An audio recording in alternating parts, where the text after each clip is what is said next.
As always, I'm working on several projects.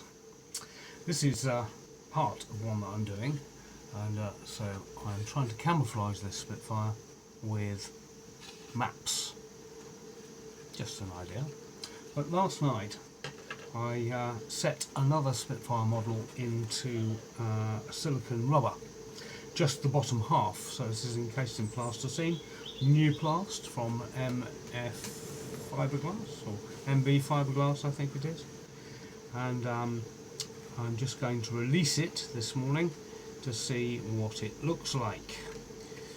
So pulling the rubber away as best I can from the plasticine, it should release to leave me with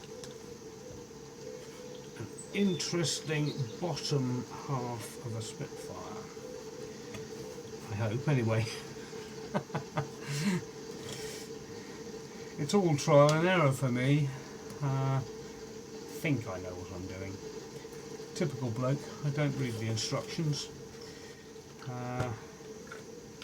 This seems to be coming away reasonably well. Now I've deliberately left the tail off, and we can see that I have got the lower half of the Spitfire reasonably well defined, and of course here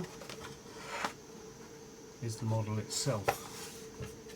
The next job will be to place it back into this, up the other way, and then rubber mould over the top in such a way that I can put the two moulds together when I've taken the Spitfire out and cast it in wax or acrylic or whatever it is that I want to put the casting into.